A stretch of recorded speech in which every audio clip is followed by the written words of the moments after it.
krásnemu víťazstvu. Keby si mohol prezradiť viac o zápase, čo bolo dnes dôležité?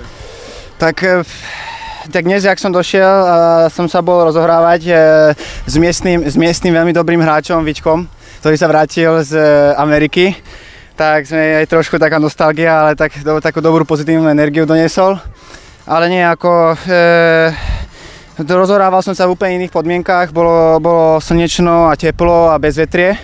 Tak sa hralo super, ale potom pred zápasom, asi hodinu pred zápasom, jak som mal nastúpiť na kurz, tak sa to počasie úplne totálne zmenilo, začalo byť chladnejšie a celkom nepríjemný vietor fúkal.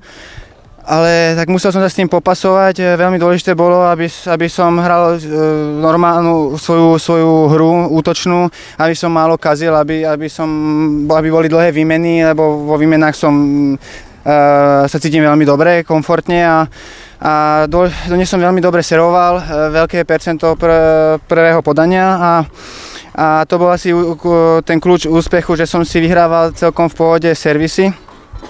V prvom sete tam som odvracal breakbally, kde to bolo veľmi dôležité, aby mi neodišiel na 3-1, tak som s ním držal krok a potom som ho hneď zápätiť breakol, tak to bol taký impuls, čo mi dodalo také sebavedomie a potom som hral veľmi dobrý tenis až do konca zápasu.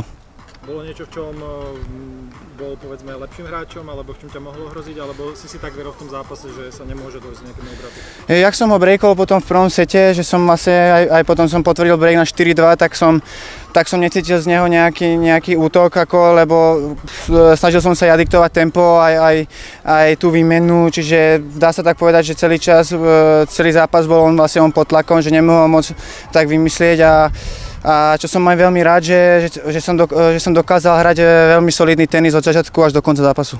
Pamätal si ako hráča, lebo hrali ste už raz spolu pred 4 rokmi v Izraeli? Áno, to je pravda. Tak moc, ako videl som ho párkrát hrať, tento rok na Roland Garros tam veľmi dobre hral, tak som vedel, že určite sa zlepšil, lebo rankingovo na tom úplne inak. Vedel som, že to bol hard, ale to bol strašne dávno, už pred 4 rokmi, kde som hral Future, ale cítil som sa, že som skúsenejší hráč a veril som, že zahrám veľmi dobrý tenis, lebo jak sa vracam od toho zranenia, tak čím ďalej, tak tým sa moja hra zlepšuje a cítim to, že sa zlepšujem a že sa mi vracia moja stará dobrá forma. Čo je také najťažšie na tom návrate, lebo mal si za sebou pomerne vážnu operáciu a ten návrat, pokles v rebríčku, nie je to vôbec jednoduché pre profitníctvo? No, nie je to jednoduché, pravda, lebo je to strašne náročné na psychiku, lebo vidíte vlastne, že ja som bol napríklad, nebol nikdy v živote zranený, tak pre mňa to bolo tak celkom veľký šok, že hneď zrazu operácia. Ale tak snažil som sa, dával som sa dokopy, pomohli mi veľmi tréneri, aj moji kondiční tréneri, tak sme dbali na tú rehabilitáciu, aby bolo všetko v poriadku a čo sa mi aj podarilo hneď vlastne relatívne po krátkej dobe po operácii som už hneď išiel hrať Roland Garros, čo som prehral veľmi tesný zápas a stále som prehrával tesné zápasy, len som potreboval taký impuls, aby som zase to sebavedomie, aby sa mi vrátilo a aby som zase začal hrať ten svoj tenis. S akými ambíciami ste prišli na tento turnaj s trénerom?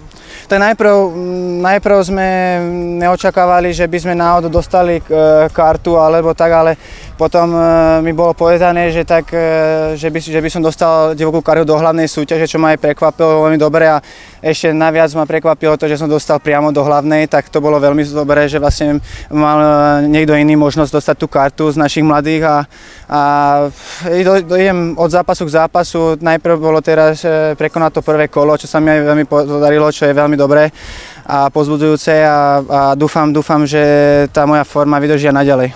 A prezerajte ešte, ako sa ti tu hráva v Trnave? Veľmi dobre sa mi hraje, už to hrám už asi 4. krát alebo koľkatý, neviem presne, ale vždy sa cítim tu veľmi dobre, je to veľmi dobrý turnaj, je veľmi dobre zorganizovaný, čo som veľmi rád a cítim sa tu veľmi dobre. Super.